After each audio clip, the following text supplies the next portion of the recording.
السلام عليكم مجددا ومرحبا بكم ضمن قناتكم قناة أكاديمية التغريد في درس جديد دائما حول مخارج تغريد الحسون الجزائري.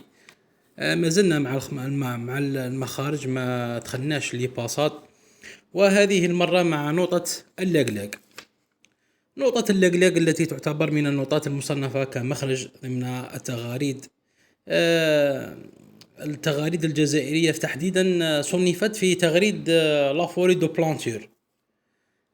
أصل التسمية جاءت هذه التسمية واسم نقطة اللقلاق نسبة لصوت تدفق المياه.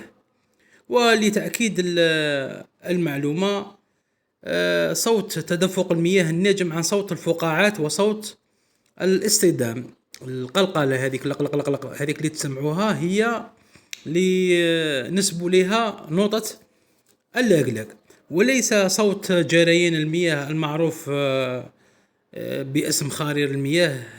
للتصحيح فقط المعلومة فقط ولا غير. هذه النقطة قصدي اللقلاق تختلف من طائر إلى آخر، وذلك لعدة عوامل. شوم هذو العوامل، منها الأداء، كان اللي يخدمها بطريقة سريعة، كان اللي يخدمها بطريقة بطيئة. ثاني عامل هي الهارموني المعروف عنها بنبرة الصوت، كان اللي يخدمها قروسي غليظة، كان اللي يخدمها رقيقة. كل مقنين وكيفاش يخدم، خاصة الخلوي دائما يخدم بالهارموني الإيجي الرقيقة. محلها العامل الثالث وهو محلها ضمن المخارج المركبة. قد سبق وتكلمنا، قلنا كاين طيور تجد عندهم مخارج مركبة، معناتها باش يدير لا صورتي يديرها من نقطتين. هذه يقصد بها ولا يسموها ولا يقولون عنها المخارج المركبة. كان اللي يرفد باللقلاق ويحط المخرج، مثال نقولوا لقلاق قالوبي تيواطي، او لقلاق قزرت تيواطي، او لقلاق تيبتباتي. هنا الموضع تاعها في التغريد كيفاش نسموها، نقولوا عليها دوفونت سورتي، معناتها مقدمة المخرج، هي اللي يحطها المقنين في المرتبة الأولى، ثم يحط المخرج تاعو باش يبلع بالتيواطي. وكان اللي يصنفها ولا يحطها في، ولا المقنين يخدمها آخر حاجة. مثلا كان اللي يرفد يدير تورية ويحط لقلاق تيواطي، او قالوبي يخدم يخدم مثلا ربك ما يدير لك تيواطي. كان اللي يخدمها بهذه الطريقه. وكان اللي يحط مثلا يهود بالجازرات ولا بالتبرلي، عاود يحط اللقلاق تيواطي. كل مقنين كيفاش يخدم اللقلاق تاعو. على العموم نقطه اللقلاق هي نقطه غير مقيده في التغريد، بمعنى الموضع الأساسي الخاص بها يمكن أن تختلف من طائر إلى آخر. مثلا إما تكون صورتي ولا دوفونت صورتي، أو تكون دوفونت كما نقولوا حنا مخرج صريح. مثلا كان يخدم لك ليق مباشرة تيواطي، وهي تعتبر مخرج صريح، وهذا كما يقول لك يصنف ضمن المخارج الصحيحة. هذا الأمر فيما يخص الأمر هذا اللي كنا نتكلموا عليه تطبيقي. ذاك نشوفوا نقطة اللقلاق. كنا نتكلموا نظريا، عفوا قصدي كنا نتكلموا نظريا. ضربك نشوفوا نقطة اللقلاق تطبيقيا. نشوفوا مثلا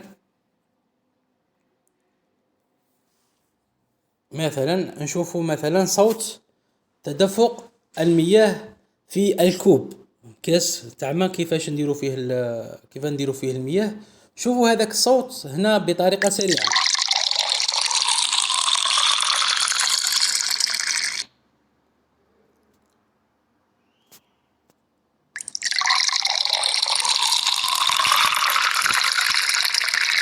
أكرر، هذا صوت تدفق المياه في الكوب بطريقة سريعة. ذاك نشوفه بطريقة شوية بطيئة مع مصحوبة مع فقاعات، معناتها نسمع صوت الفقاعات مع صوت اصطدام المياه.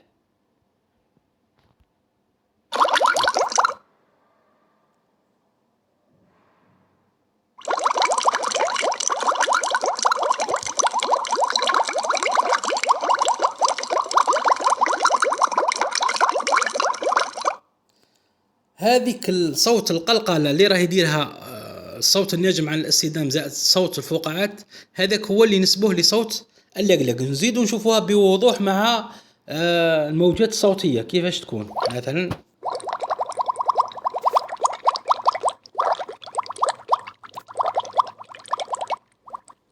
هذا صوت كما قلنا تدفق المياه. دروك نشوفوا اللقلق والتصنيف الاول تاعها اين صنفت في شون فوري دو بلانتير، كيفاش يخدمها هذا المقنين المصنف ضمن التغاريد الجزائرية. نسمعوه، نعاود نسمعوه.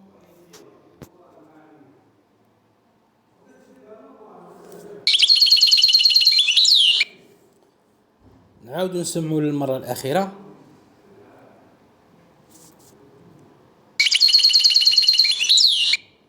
هذه اللقلق.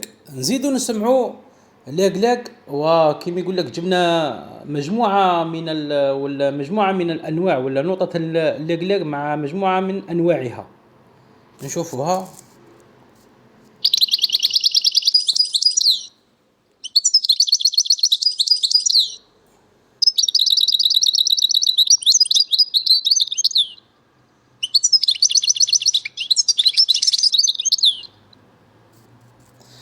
هنا واش راكم تلاحظوا باللي هذه راه الموقع تاعها دوفون سورتي، معناتها يرفد باللقلق باش يحط لا سورتي تاعو.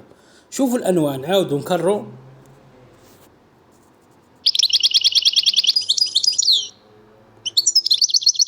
شوف كاين هنا زوج، الاولى راه يخدم لقلق بنوع خاص، مثلا يخدم لقلق تمبي تمبي تمبي واطي، ومعناتها يدير قالو بيتي واطي. عاود النوع الثاني بطريقه مغايره، معناتها كاين اللي يخدم بالاداء السريع وكاين اللي يخدم بالاداء البطيء، والاختلاف تاع الهارموني ايضا تلعب دور. نعاودوا نسمعوا.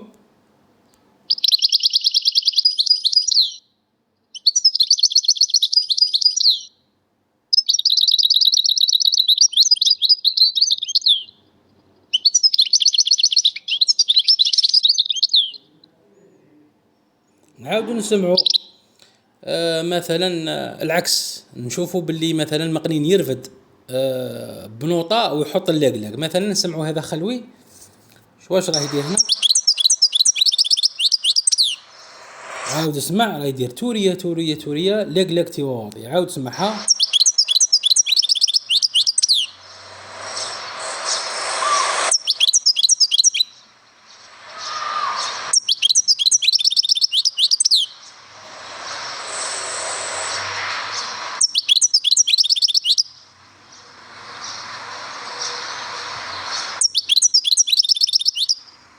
هنا شا معناتها باللي ما عندهاش موضع خاص. كي تكون مثلا هي في المرتبة الأولى ومن بعد تجي لا صورتي، هنا تكون ثاني فيها جمالية وكما يقول لك تكون مليحة في التغريد. أما إذا خدمها الطائر هذا مقنين هو اللي يتحكم في الغناء تاعو. أما إذا حطها لنا هي صورتي مباشرة وكما يقول لك رفد بنوطة واحدة أخرى، هنايا أيضا تكون جميلة وعندها كما يقول لك جمالية على مستوى السمع. نزيدو نسمعوا لقلق بطريقة أخرى.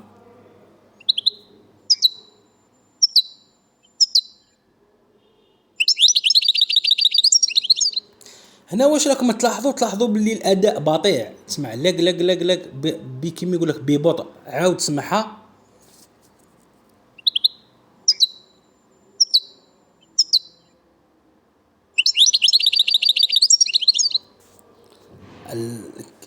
هذه النقطة اللقلق معروفة في شمال افريقيا كومبلي. التوانسة يقولوا لها لقلقة، المغاربة ايضا عاطي لها الاسم تاعها، وفي الجزائر يقولوا لها اللقلاقي.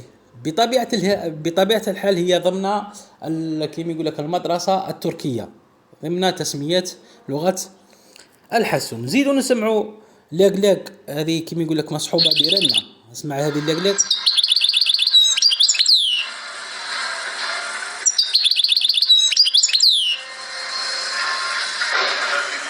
كما نقولوا احنا لقلاق ريني وحطت يوطي بلا فراب تاعو. نعاودوا نزيدوا نسمعوا لقلاق في خلوي باش ما نسمعوش غير التسجيلات. ايضا نشوفوا الخلاوه. شوف الخلوي كيفاش يخدم لقلاق تاعو.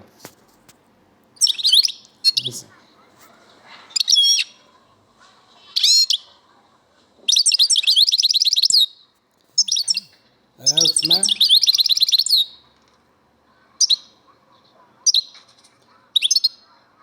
عاود اسمع.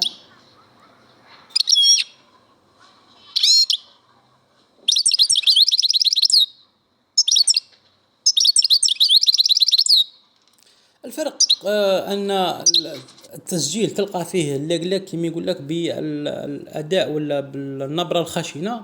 الخلوي تلقاه بالنبره كما يقول لك الايجي الرقيقه. هنا يكون في اختلاف على مستوى عمليه اللقلقه على مستوى المنقار.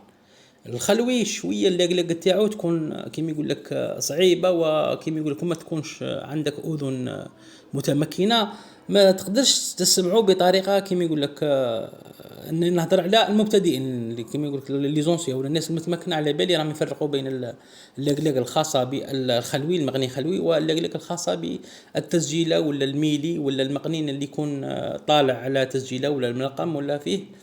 قلنا اختلاف. نكتفي بهذا القدر باش ما نطولوش عليكم في الفيديو. نقول لكم بارك الله فيكم ونشكركم على حسن الإصغاء والمتابعة. ولا بغيتوا ديروا لنا كيما يقول لك تشجيعا باش ديروا لنا هكا لجام، ولا بارك الله فيكم. هيا السلام عليكم، والى درس جديد ان شاء الله في المستقبل.